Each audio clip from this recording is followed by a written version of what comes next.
this is Flourishing Hub on Church of Uganda Family TV. Flourishing Hub is a show centered around empowering young people with the appropriate mindset to tackle today's challenges. So that they can thrive in this global economy. So we do this through discussions on determination, strategy, investment, saving, and to mention but a few. With me today, I have two fine gentlemen that have at least experienced life more than some of us have. They attended the likes of Chigezi Primary School, and I think I would let them introduce themselves, beginning with Herbert. Tell the viewers who you are, what you do, and why you're here. Okay, thank you so much, Doreen, for hosting me once again. Good evening, viewers. I'm Herbert Sabiiti, and the Managing Director of Ridgeline, but also the CEO of Young and Flourishing Foundation Limited. And I'm glad to always be here on the show Flourishing Hub. And Doreen, thank you for always inviting me. You're welcome. Thank you for always making time to come. Cliff, tell the viewers who you are, what you do, what you're about. Thank you, Doreen, for having me this evening. My name is Tumwine Wycliff. I lead a team at AIQ Company Limited. AIQ is a construction company aspiring to be the leading construction company in Uganda. Thank you for having me. Aspiring to be the leading A leading construction company in Uganda and the region at large. Interesting. How do you, through maybe a personal story of yours, how are you trying to tackle ignorance on money in your family and in your circles of friends? Thank you. Money is a very crucial subject that needs to be given to ever. For example, to my children, my firstborn is 11, but when I'm talking to him, it's as if I'm talking to an adult. I teach them money and the value of money. When I was growing up, I wasn't taught about money. The only thing they told me was study very hard, go to the university, get a job. But they never told me that actually a job translates into money. If a child is made to understand that the reason why they are in school is to study and make money, that means they will work around that to make sure that in whatever they do, they are trying to do it to make a living at the end of the day. What do I do with tackling ignorance? I teach my children values of saving, values of innovation, how they should look around themselves to solve a problem. That way, if they bring a solution, money will follow that intervention. So, looking around ourselves to solve the problems around us, if you solve a problem, it gets you the pay. That's where I try to tackle ignorance. I lead a team at AIQ, as I've told you, and these are semi-literate people. So I've been teaching them how to value work, how to save, how to be consistent, how to be excellent at what they do. If a person, for example, is a plumber, for example, if he's a mason, he's 25, most likely he's going to do this for the rest of their lives. So I've been trying to make them appreciate this is what I'm going to be doing for the rest of my life. How best can I be at this job so that it continues to bring bread to my table, it continues to bring these needs and services I need at my disposal. Not just doing it for a living, not just doing it for we have a term we use in our Kagwilako, not doing it for Kagwilako, but yes. This is what I'm going to do. This is my line of business. This is my profession. This is my career now. If I'm a plumber, this is what I'm going to do. What value am I going to add versus the rest of the plumbers we have around? You'd rather do something very good with the time you're using. What's the point of wasting time and really doing average work? I'm so interested in what you just said on how you're trying to raise your children. into being, like, with the values of saving, values of innovations. Do you ever, like, children themselves always have questions or challenges at home? Do you jump, and you're both parents, I know, very good fathers. Yes. Do you easily jump into solving their problems, like, mommy, daddy, and this one is broken? Or do you usually give them time to, let me first see how well he can solve this challenge by himself? Yes, how about me? Yeah, you have reminded me my 9-year-old girl, when she was, I think, 2.5 years. She tried to ask for help to climb on the chair, and I didn't give her attention. So she thought and thought, and she sucked her finger and thought. Then she removed the cushion of the chair and put it down. Now the level was lower, and then she climbs and sits, and she clapped for herself. Interesting. Now I think these days we want to breastfeed even the adults, and you find that someone cannot solve a simple problem. And like my brother said, solving a problem, you earn money through solving problems, solving challenges. That's when you earn money. This morning when we were coming to work, I discussed with my friend Dr. Campbell Moses about what happened. Like when we were growing up, we used to do some things like doing making those dories and what. We used to make them in Kabale, in Tungam they used to make the same things, even in Karamoja the same things. What happened? Because I think we are very, very creative and doing the same things. Such a kind of plays we used to do. They had the same cutting around. So I think a child has such a kind of creative mind that now parents, if we can help them, they can continue being so creative and innovative. And when they grow up, then they can turn those into serious innovations that can change the world. Maybe, So yes. To add on that, the other way I try to instill to handle that ignorance about finance is building on their conversations. Recently, my second born has a lot of words and ideas. So he was there and he was like, you know what, Dad? It's fun being a dad. So I was like, why? You see, when you're dad, you have to drive. Because I told them you have to drive at 18. So they feel such a long time for them to drive. They want so much to drive. You can drive, you can go to work as the rest of us go to school.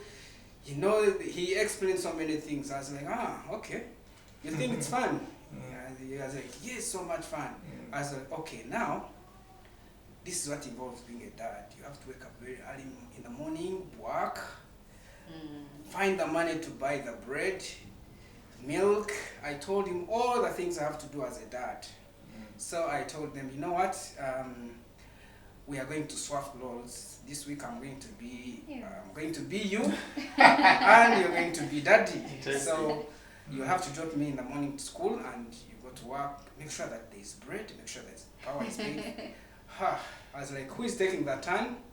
And everyone says no. Daddy, go ahead with your role. Yeah. So that way, in our conversation, I have to bring it down to them to appreciate money, to appreciate these roles. It's not just jumping into it. It's not fun as they thought, and they have appreciated it. That's interesting. The conversations we have with our children build them, they build their confidence. They also build their understanding on what reality is. Imagine, just they thought being a dad is a walk in the park, but right now I don't think they want to take that time. How are you tackling ignorance on money in your family? Well, yeah, he talked about telling children about the importance of money, why you are going to school, later you get money. I did that. I always do it with my children, but recently my 4-year-old boy asked me a question that I had talked like 2 weeks back, and he came, I think, internalized it, and he said, "Dad, you told me that you are paying for me school fees, that after studying, I get money." Yes. Then he said, "Why can't you give me money now?" You are paying money so that I get money in the future. Why can't you give me money now? So I had to explain to him that the school fees I'm paying will help you to understand and know how to get more money, not this kind of money. But also I asked him what, that's where I disappoint. I think that's where his wisdom is still a child. That's why it stopped. I asked him what money for. And then he said, "I'm going to eat chapati." I'm going to eat chapati. So up to now, actually, our children still think that money is used for spending, because that's what we grew up knowing, that money is for spending. In my book, Young and Flourishing, I talk about a story. When I was dropping children to school, I told them, we discussed about financing and different expenses. So I told them, we reached on at petrol station. I handed over money to them to give to the attendant, and I said, "You think if we didn't have this money, they were going to give us fuel?" And they said no. So I told them, "Where do we get money?" "Dad, you go to work, you touch your computer and you get money." "How?" "Just touch your computer and you get money." So I had to explain to them how we work, but also explain to them about that money is not always enough. The expenses are too many. There are important expenses and less important expenses. So we talked and we discussed about what is more important and what is less important, and they listed. That was actually financial literacy class on our way to school. So later we agreed that we only focus on what is more important. So one time, as we were going to our farm, I went to buy some water in a supermarket, and I went with my daughter, and my wife had remained behind. So she told my daughter, I was ahead, I had gone ahead. She told my daughter, "Tell Daddy to buy for me chocolate." So when we reached in the supermarket, she never told me. When we came back with water, my wife asked me, "Where is my chocolate?" Then my daughter told her that, "I didn't tell Daddy that you sent me for chocolate because chocolate is not important." So now, I realized actually these lessons had gone down to them. So I think this is the right time. Dear parents, don't think that at 3 years or 4 years, these children will not understand. What you tell them now, they stick into it. I can always remember someone who did bad things about me when I was young than even right now. Now I can forget, but when you are still young, what comes into your mind remain there. So let's keep teaching our children about money, about finances, and what is money for.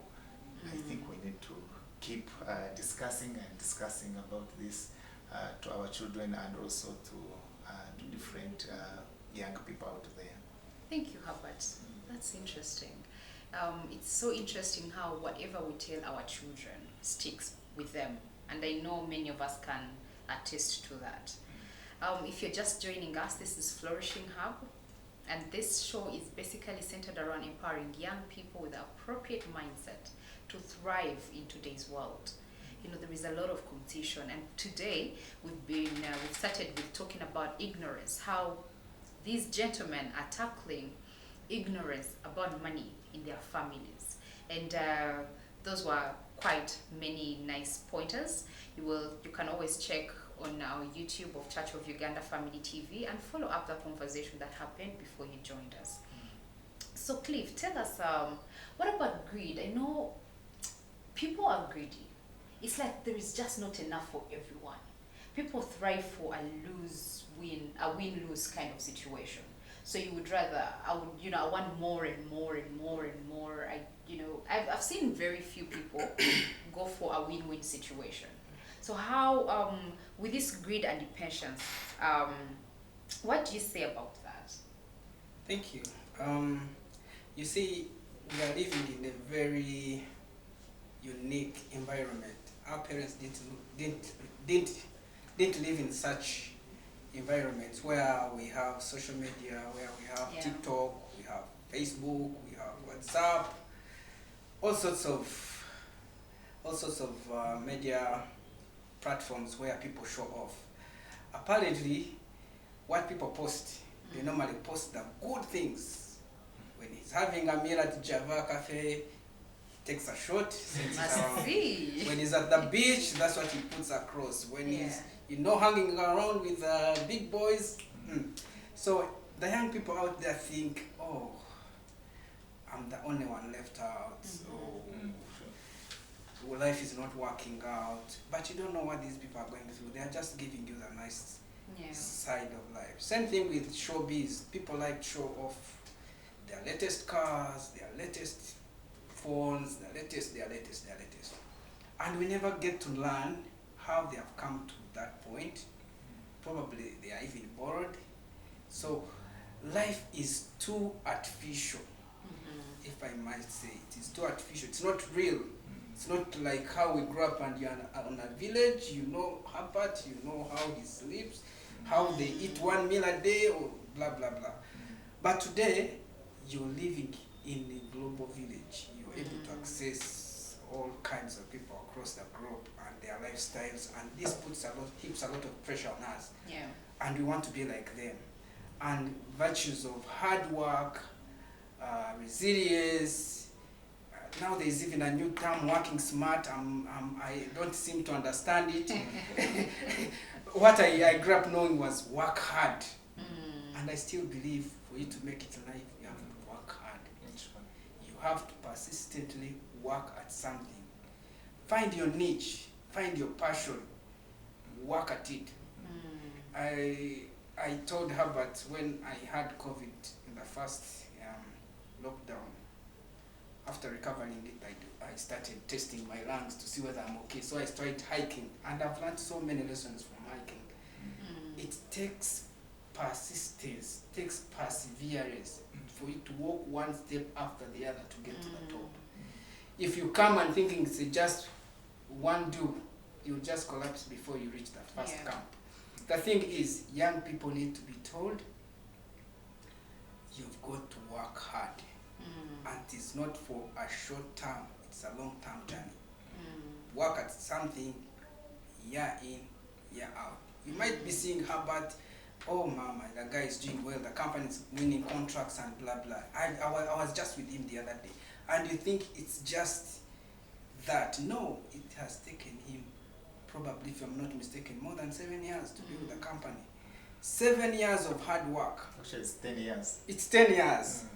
Perfect. And 10 years. We are still on the foundation. Exactly. So you will see Ridgeline, you will hear they have done this job, they have done the other. Let me also jump into real estate. There is money. That's where the problem is. Even when you're tested with a little, people want to accelerate. They want to get to Ridgeline's level in one day. Something they have worked at for 10 years, they want to be at Ridgeline's level in 2 years, in 1 year. That's where the problem is. That's why you hear dishonesty, people he works on a company before 2 years, it has collapsed, challenges of fraud and blah, because we want to get where people have worked, who have been have worked for so many years to get, we want to get there in 1 day. And so what I'm hearing you say is that life is a journey. yes. Everything is a process. So young people, just because you're seeing the filtered version on social media, doesn't mean that those things just happened. It doesn't even mean that those things are theirs. People are out there taking pictures on a car they found in the parking lot. They don't even know who it belongs to, but they have taken a picture. And for you, you think, hey, they're living large, but no. Understand that life is a journey, life is a process, and just be patient. Work one step at a time. You will get there. But so when it, again, Cliff has tackled the patience, the impatience young people have, and he has attributed a lot of it to social media. What about greed? Tell us about greed, because people want more. You know, you want more. You want to make a contract with Herbert and you want to get the 98% and Herbert gets the 2, you know. That kind of greed we have in our society. Actually, greed is a very evil, it's very evil, and even the Bible speaks against it. And it has cropped in young people and also the old people. Can you imagine you are there as a parent, you have your house managers, the housemaids and the workers at home, you don't pay them. There is also, I know there are some parents out there who actually they have different kind of food at home for the workers and for their children. What are you teaching your children? And they make the domestic workers prepare their food. Yes. Yeah. And the other kind of food. What kind of? Oh, you have workers at the end of the month. You are not paying them.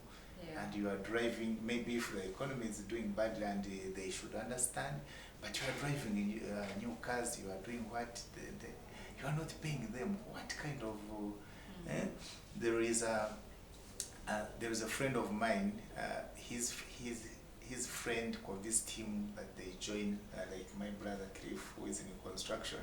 So they had a lot of contracts, and he resigned his job and joined the guy into these contracts. And the first payment, the guy started. He bought a cow 700 million. I think it's about excitement. My former boss, Honorable Shemu Bagine, I love him. He normally told me, he used to tell us that we should never be excited.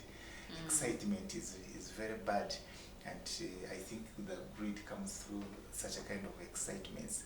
The guy bought a car 700, yet you know construction is capital intensive.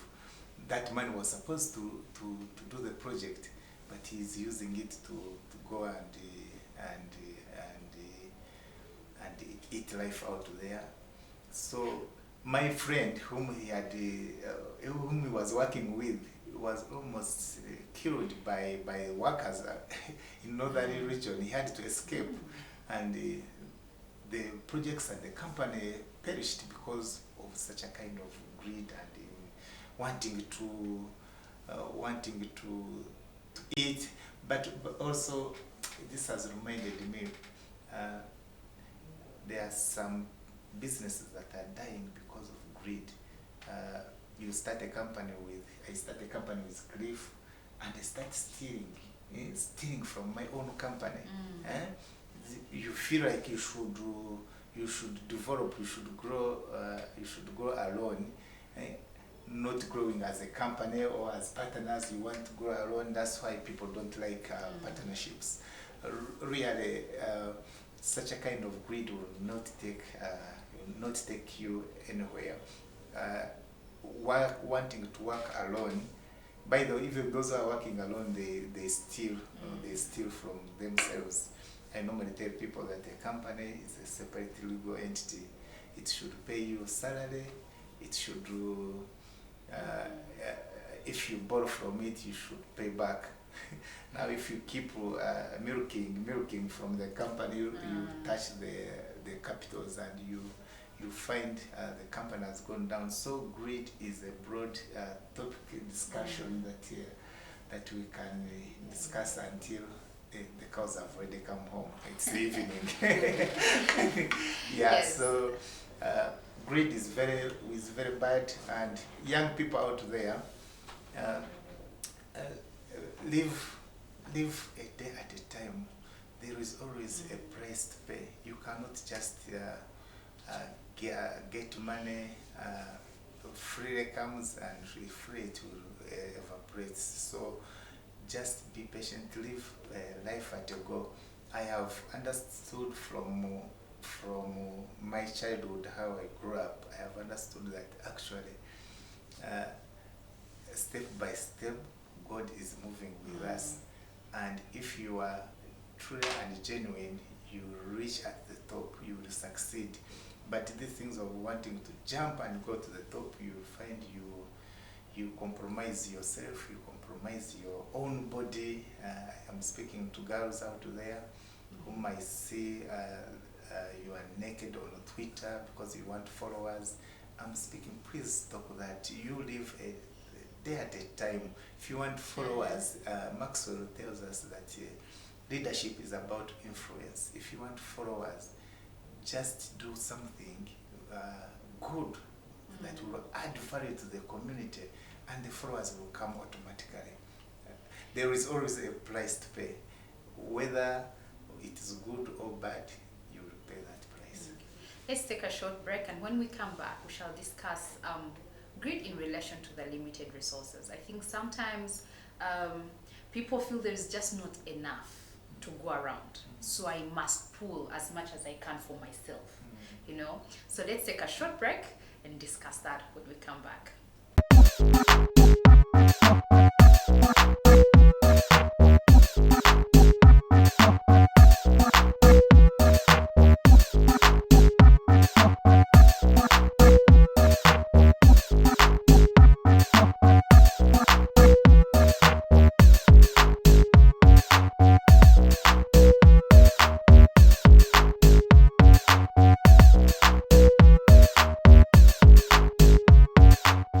With 200 million people aged between 15 and 24, Africa has the youngest population in the world. This can either be an opportunity or a ticking time bomb. At Young and Flourishing Hub, we seek to turn these numbers into an opportunity for Africa to become a global leader. Join us every Monday from 8 p.m. to 9 p.m. only on Church of Uganda Family TV, as we take you through the discussion of different topics that will enable you to become world-class leaders and mentors, grow your finances, and become world-class innovators. Young and Flourishing, transforming Africa.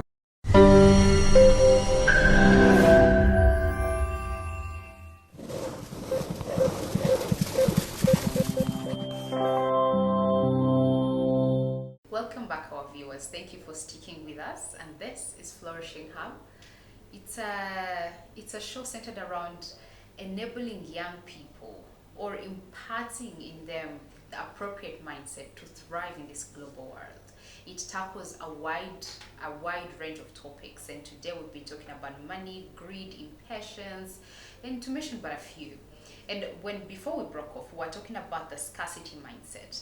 People feel they're limited resources. There is not enough to go around, you know. And with such a mindset, we find ourselves stealing from ourselves. You've started a company and you're already taking back. You're already buying that nice car before the company can even mature to a point of self-sustainability.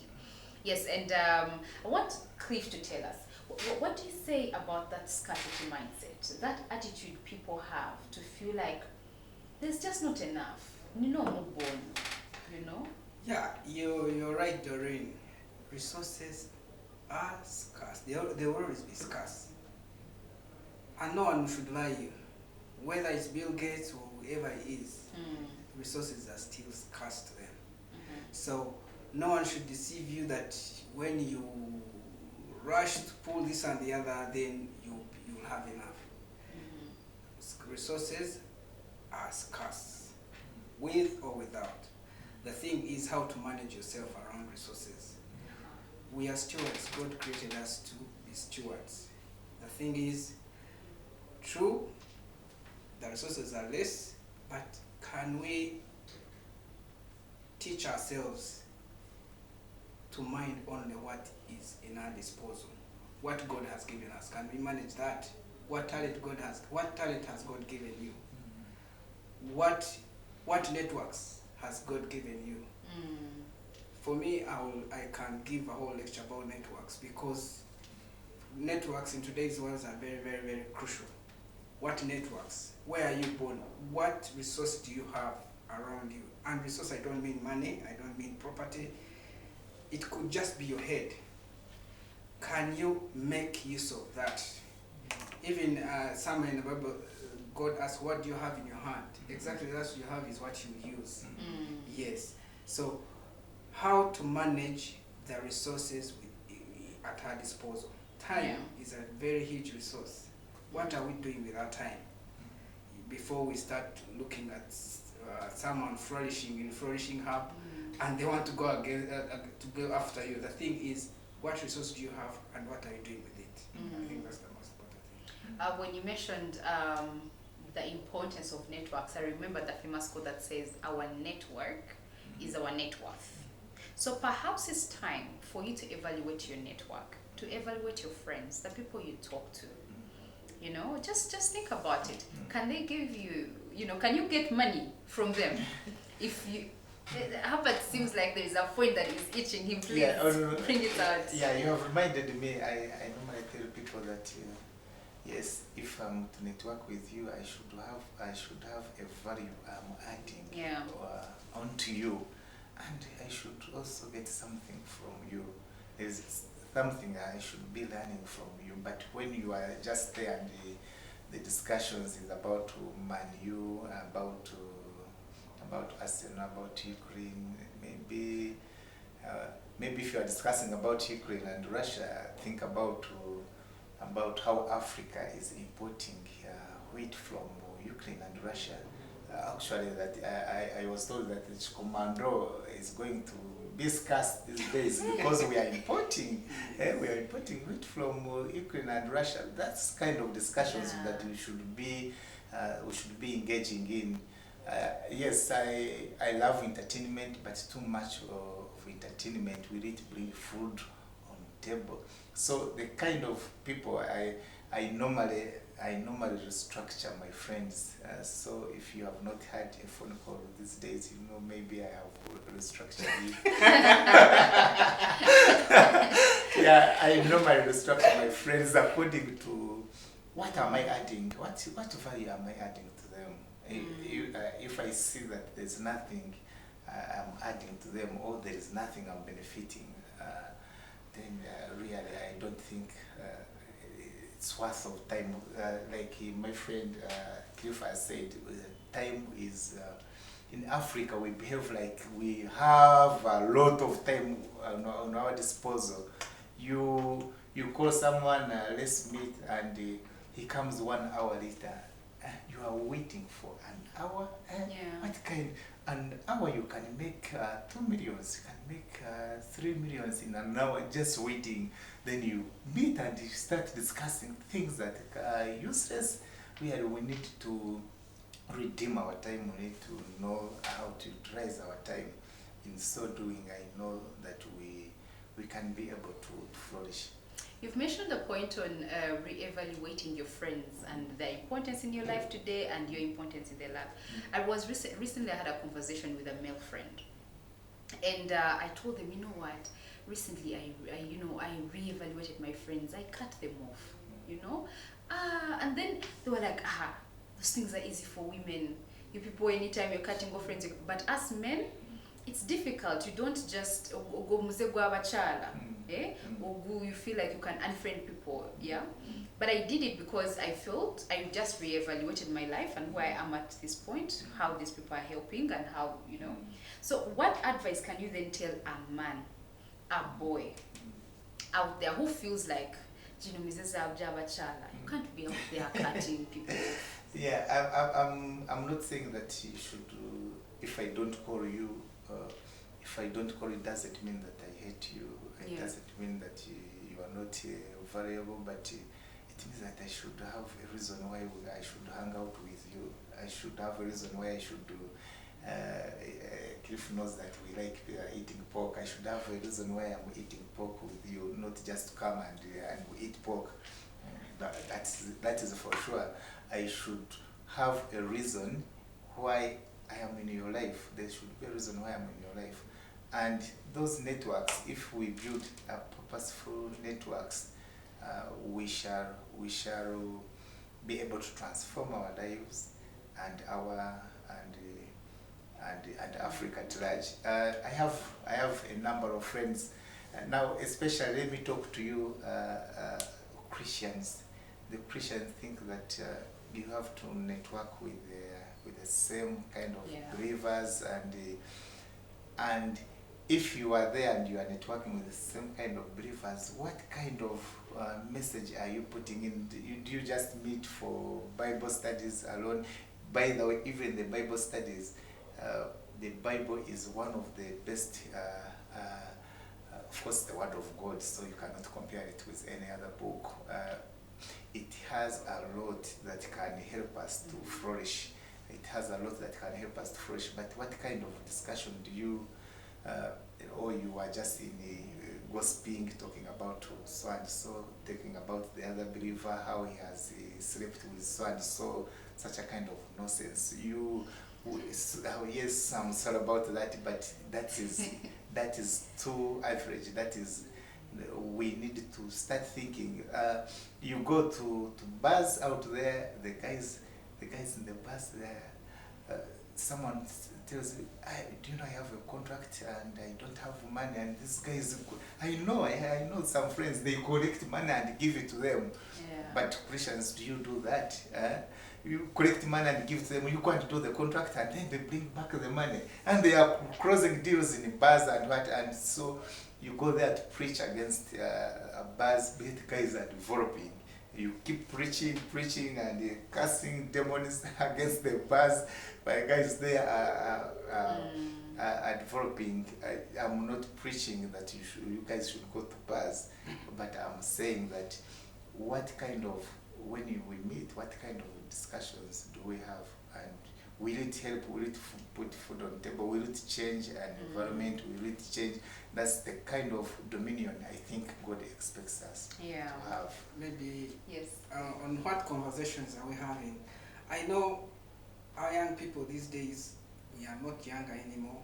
Our young people are on so many platforms. Unfortunately, we are no longer young. But sometimes I peep on Twitter. I am not on Instagram.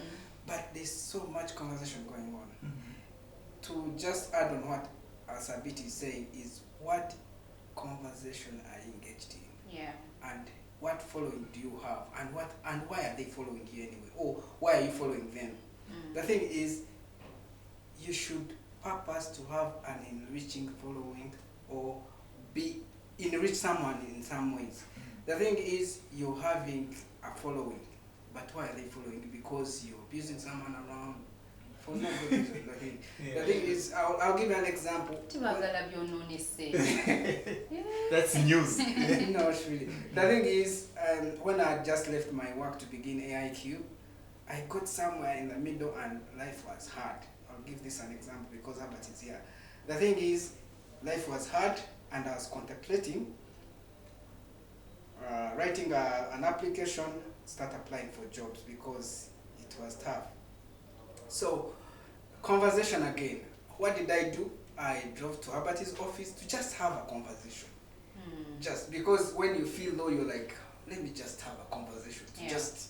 So as we're conversing, I don't know how we came to the topic of his business partner, how he was too serious to begin a business more than him. It was like, my business partner was serious. Actually, soon after we opened the company, he got an offer with some international company. But the guy turned it down to build Ridgeline. So he was like, Cliff, by the way, I know it sometimes can be tough, but don't consider going to apply for a job again. In my laptop bag, there was a newspaper and a job advert I was actually going to apply for. And that was the end of it. I threw away the newspaper. Here I am, 6 years down the road, and I'm not complaining. Conversation. What kind of conversation are you having? with your following. And why are you following them? Is it just for gossip? Find someone find some network, some people that can inspire you. And they are there.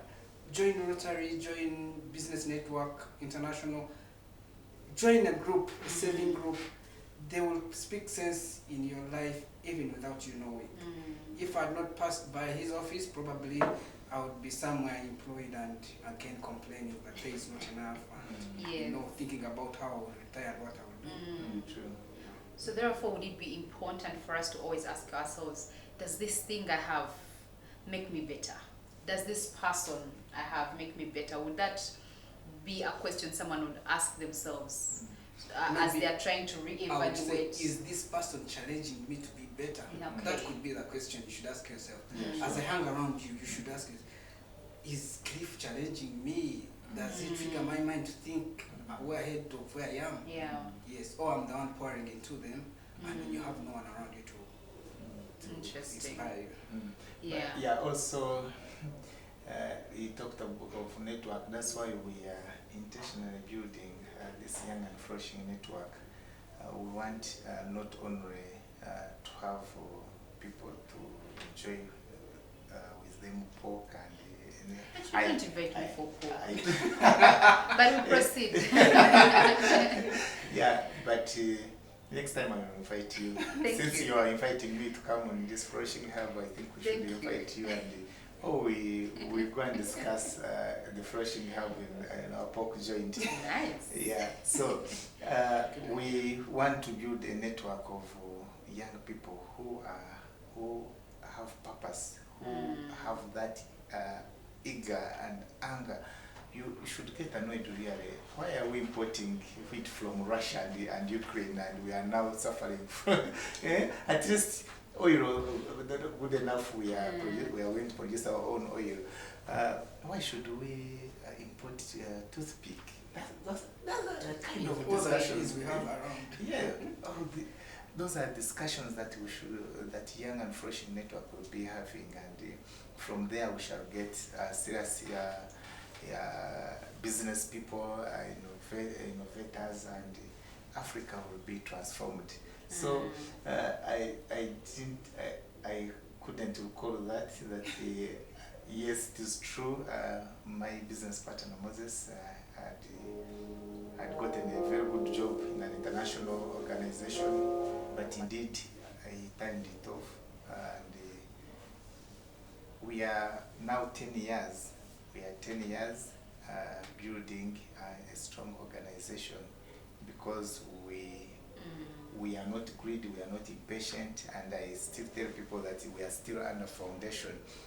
The young people these days, they start a business before it even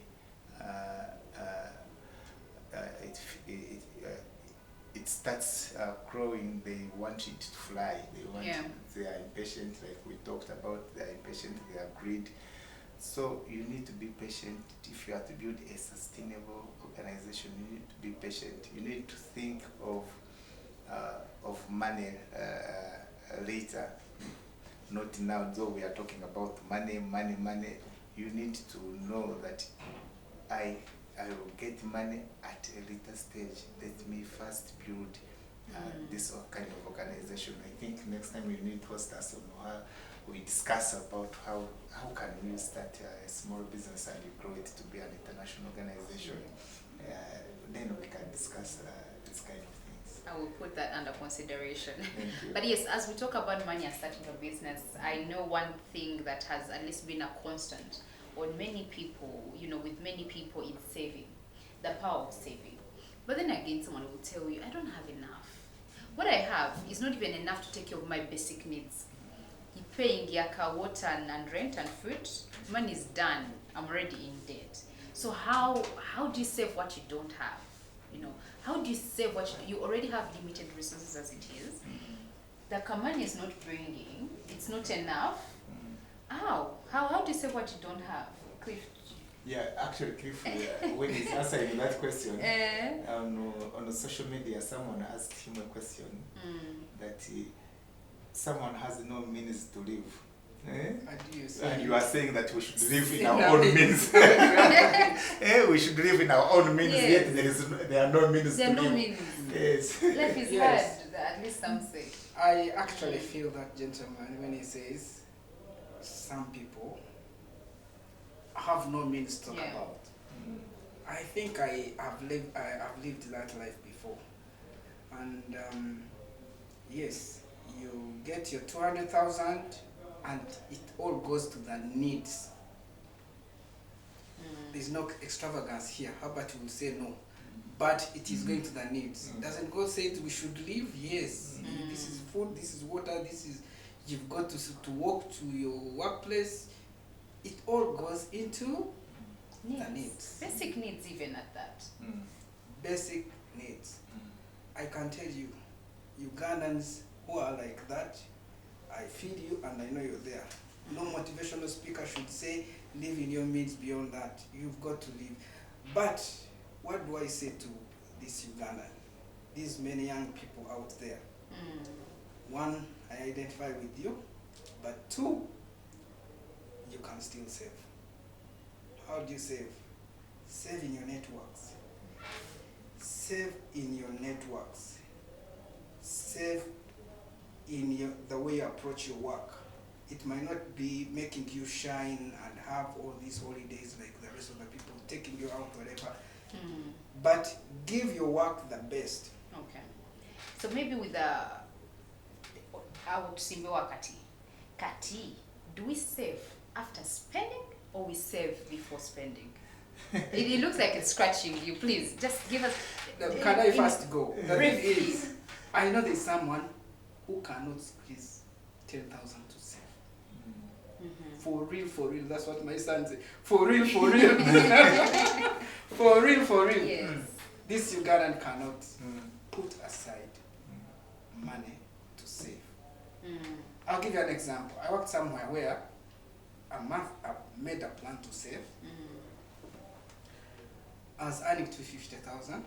I made a plan to save, and the month ends, they tell you, we are struggling, we won't be paying you, so you will demand from us. We can't pay you now.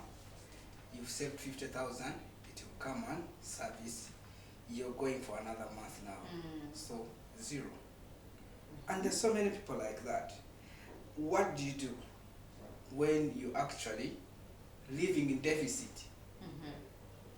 You get?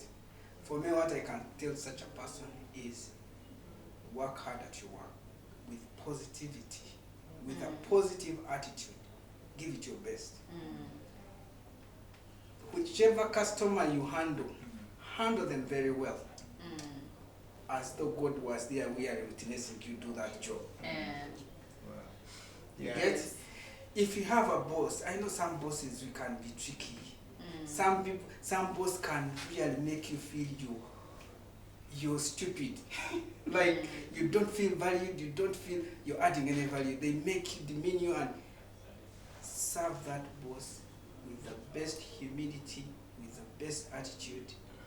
Yes. Do it. Thank you, Cliff, for that addition. Now the saving. I'm coming to your saving now. Yes, we have That in 1 minute, less than 1 minute. That way you're saving. I've gone to places, and some people have come to where you work, and I've said, this guy is not working. He's working his best. Like conditions are not proper. I need you somewhere else.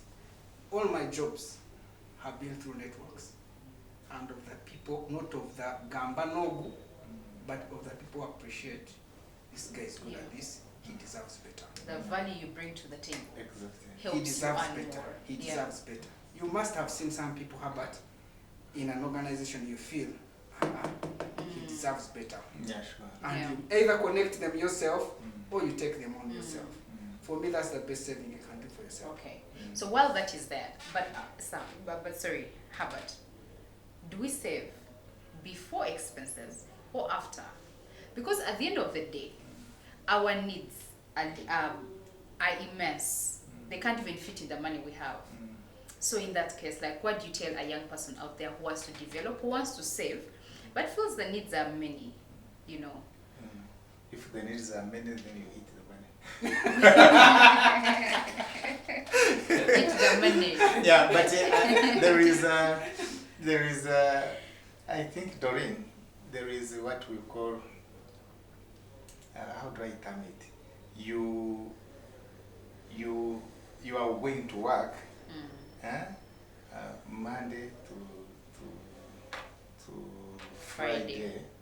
You are going to work, and at the end of the month you are getting 400,000. You are getting 400,000, but you are working from 8 to 5. We have 24 hours. Now from 5 to midnight, what do you do? What are you doing? What are you doing? What are you doing on weekends? At these days, you can do some business online. You can have an online engagement that is not in direct competition with your employer. And you do some gigs, not cheating your employer's time, and you can do something. So you create a different source of income, because the other money is not enough. I can give you an example. We have land in Sinjiro. Yeah, we have land in Sinjiro, and every time we would go there, we find some neighbor, very poor, but they have a lot of land, very poor, with a banana plantation that is not producing anything, because it's not being it's not being taken care of. Very important. What you put in something, it grows. So that he's there, he's just lazy, and he's begging for soap, for bread, and for. So what I did, I took there 50,000. I gave him 50,000. I said, you go and buy chicken, this local chicken, and you wear them, and don't ask me money again. And surprisingly, now it's me who gets chicken when I go there. Yeah, it's me who gets chicken, because it's a free ranger, and you go and eat, and they have, I don't know, these days maybe Ugos are no longer so many, so they don't eat the chicks, but something small like that can multiply. There are some people who don't have any means, but they are here in Kampala. Why can't you retreat? Soldiers do retreat when the war becomes so intensive. Soldiers retreat. Why can't you retreat back to the village? You can get money in the village. Like I've given an example. Your father has a lot of land out there where you can rear goats, and you can rear. I was going to say you can rear pork because I don't like to say you can rear pigs. you can rear pork. You get pork is pork. Yeah, you can rear pigs and bring it to us, and we enjoy pork. So sometimes you can do what you can retreat. So if you're out there and you don't have means to live, maybe if you don't have any land out there, you come to Young and Flourishing Network. We shall show you the way. So what I'm hearing you say is, as young people, as people out there, even adults, we need to think of extending our sources of income. Yes. And to sum that up, I would say investing in, creating more opportunities for you to earn. Yeah. And we are, like I said, money is a very broad topic, and we are going to make a series of these. So we shall be discussing investment and extending our sources of income in near episodes. And I would just request you to keep tuning in, keep learning, keep growing. When you stop learning, you start diminishing, you start going down, you become obsolete. Yes. So in 30 seconds, Cliff, what do you say to conclude all this? What do you want a young person out there to take? Yeah, young person out there, I would like to invite you to Young and Flourishing, so that you can be taught how best you can network. As I was saying, you might not be earning too much, or you might be earning way below your needs. Stick to that job, give it your best.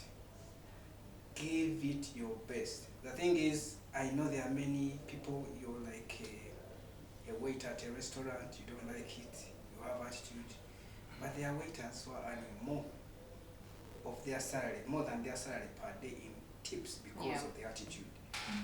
Give your job the best and the rest will follow. Thank you, Cliff. How about in 30 seconds? What do you say to the youth out there? The youth out there, I love them. And I know they are going to flourish. That's what I can say in those seconds. They are going to flourish. Keep following us on this Flourishing Hub, and also, like my friend Cliff has said, join the Young and Flourishing Network. But please don't waste time in useless things.